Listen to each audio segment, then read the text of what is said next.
Good afternoon. I'm Saad Al-Aziz, the owner and head instructor of Semper Fortis Jiu Jitsu here in San Antonio, Texas, and here to tackle a question of the week. Usually I only do one question of the week, but I got a second question and I'm starting to backlog on my questions, so I'm going to tackle two questions this week. This comes from a friend of mine who is a school owner, and he wanted to know how I deal with a common question that we deal with in the Brazilian Jiu Jitsu community, which is, how to handle when you think you deserve to be promoted, but your instructor does not. How do you handle that? So the quick, easy answer is trust your teacher. Like, your teacher knows what the belt requirements are and what they look for in each belt promotion and what they look for their students to have for that next belt promotion. And you should trust your teacher. And if you don't trust your teacher, then you should find another school, because really there should never be a conversation between you and your teacher as to, hey man, when you're going to promote me to the next belt level, I think I'm ready. Like that shouldn't happen. And I'm going to do a video next week, and I'll probably put a link to it up here about unwritten rules in jiu-jitsu, things that you should not do. And one of them is you should never ask your instructor, when are you going to promote me to my next belt level? It's just it's a conversation that just in the Brazilian Jiu-Jitsu community, it's just, we don't do that. So don't ask about promotions. That's what I would recommend to any student watching this, not just my students, but anywhere. And you're going to find that when you ask about promotions, it's almost never going to be received well. So stay away from that. Like for my school, what I advertise on my website and on my social medias is that I am going to teach you Brazilian Jiu-Jitsu, and I'm going to make you really good at it. I'm going to teach you self-defense. I'm going to teach you Brazilian Jiu-Jitsu, and I'm going to strive to make you the best Brazilian Jiu-Jitsu practitioner I can.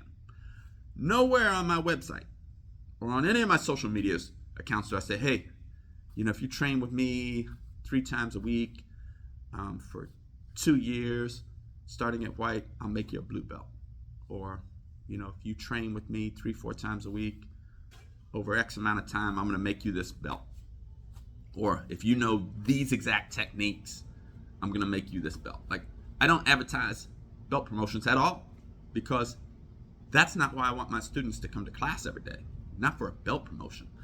I want them to come to class for what I'm going to give them, which is to make them a better fighter, a better jiu-jitsu practitioner, to improve their physical conditioning, to help them in self-defense.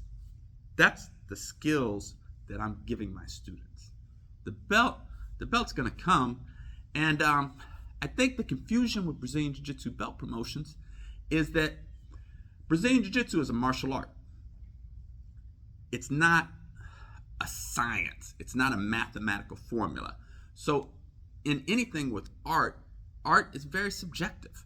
Like probably the most expensive painting in the world, and I might be wrong. If I'm wrong, you can make a comment below, is the Mona Lisa.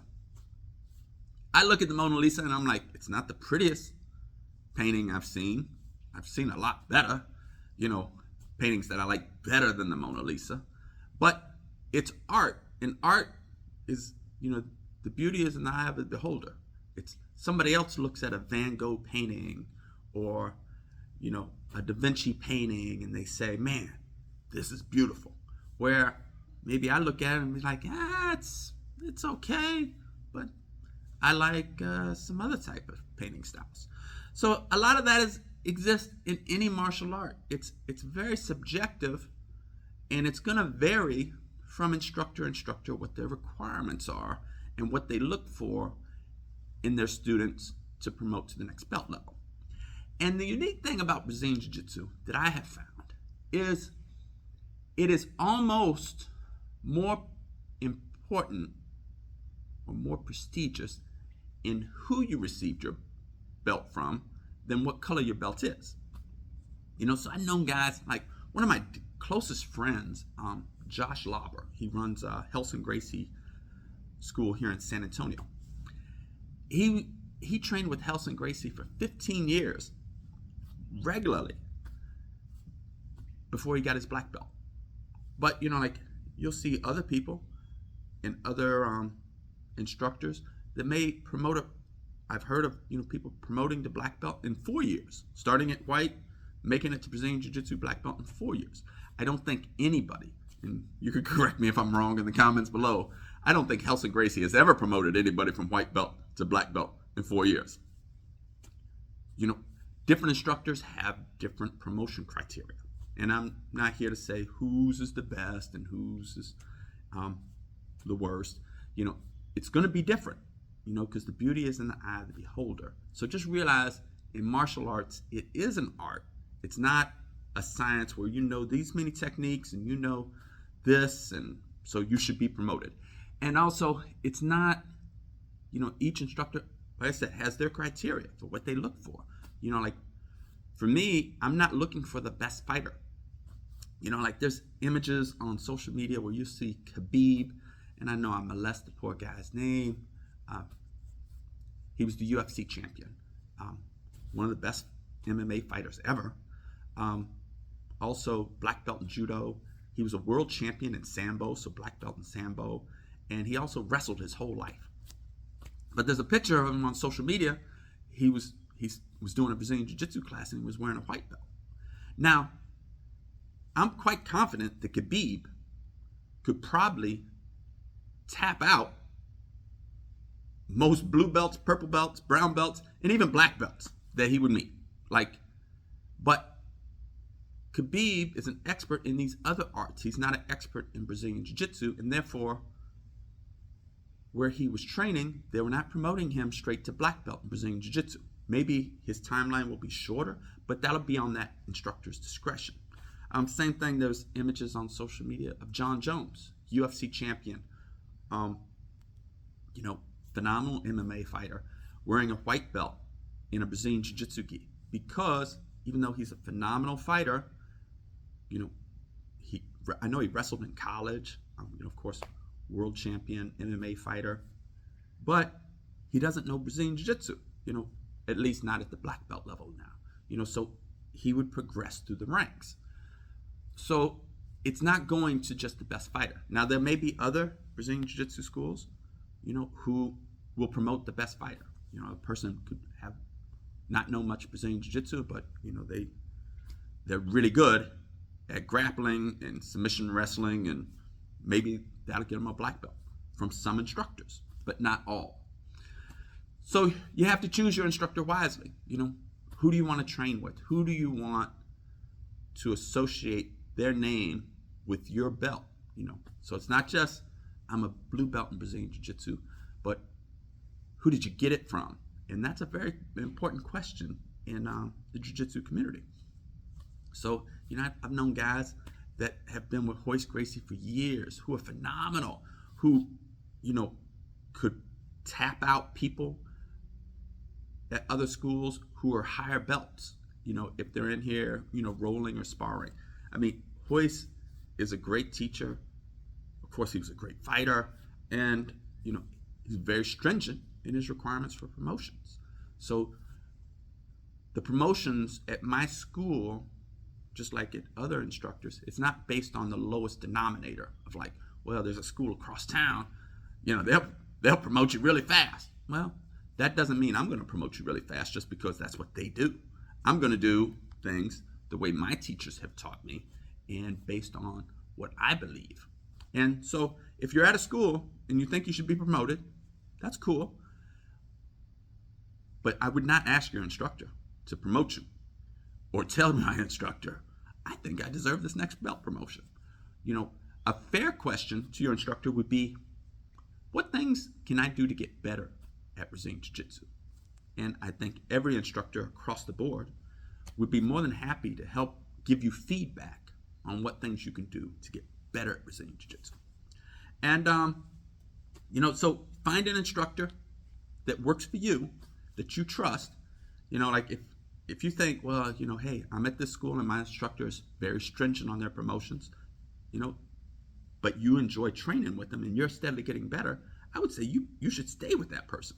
The only way I would recommend, not staying with your instructor who's not promoting you is if you thought there was some nefarious reason, like, they don't personally like you, or, they have some vendetta against you, and that's why they're not promoting you, but they're promoting everybody else. Well, then maybe you need to look around. But I would not recommend switching schools or switching instructors simply because you think you should promote faster. I had a student in here. It was really weird. It was like maybe 5-6 years ago. And he came to me as a purple belt. And he trained with me for about a year. But like 4 months into it, he was like, hey, when are you going to promote me to brown? I'm like, I'm not thinking about promoting you to brown. I'm just thinking about making you better. And, it was really awkward, because I tried to stress to him, dude, stop asking me. Like, I'll promote you when I think you're ready. And then, I don't know, it was like 12 months into it. He had been training. And I thought I was awfully generous because he had gotten like 2 stripes from me on his purple. Like he had pretty good skills. But then he sent me like some long novel over Facebook Messenger saying, hey, I think you're holding me back on promotions. I'm switching to another school in town, and that school is promoting me to brown belt. I'm like, hey, deuces. I wish you well. Go train there and wear your brown belt. And, so if you're belt shopping, like, hey, I would not recommend it, but there's people that do, and that's on you. Like if that's, when you look in the mirror and you're saying, hey, I just care about what color my belt is. I don't care who it comes from and, what I did to get it. And it's like, well, all right, that works. If that works for you, good for you. And just realize, like, I wish, I had a wonderful dinner about 10 years ago with Grandmaster Francisco Mansour, who was a direct student of Elio Gracie. And, he talked about, when he started training with Elio, like, there was only 3 belts. There was a white belt for all the students, a light blue belt that the instructors wore, and then a dark blue belt that would indicate master. But that was it for the belts. And it wasn't until like 1967 when the FJJ Rio, who Elio was the president of, created what we currently have as a Brazilian Jiu Jitsu belt system, where you got the white, blue, purple, brown, black. And Francisco was really good. He did a lot of fights, was really successful, but Elio wasn't promoting him. And so he's telling me the story, which was really an awesome story and really great insight because he loved Elio. And so somebody else asked Elio, hey, you're promoting other people to black belt, but, you haven't promoted Francisco. And Francisco Mansour told me that the person came back and said, yeah, Elio said Mansour drinks coffee, and that's not in the Gracie diet, and so I'm not promoting him. And so what Francisco Mansour said is, he said from that day on, he never drank another drop of coffee for the rest of his life. And he's a red belt now. But he wanted to be Elio's student, and he took those lumps, and he stayed with Elio. And it was really nice on the dinner because he talked about, hey, he's like, I don't do Gracie Jiu-Jitsu. I don't do Brazilian Jiu-Jitsu. He's like, I do Elio Gracie Jiu-Jitsu. And he was loyal to Elio for Elio's whole life. And so that's what I would encourage you to do, is to find an instructor that you believe in and stick with them. So that's it for this week's question of the week. And next week, for the question of the week, I'll be talking about unwritten rules of Jiu-Jitsu, and we'll tackle that. If you got any comments or questions below, feel free to fire them away, and I will answer them in the future as a question of the week. All right. Ciao.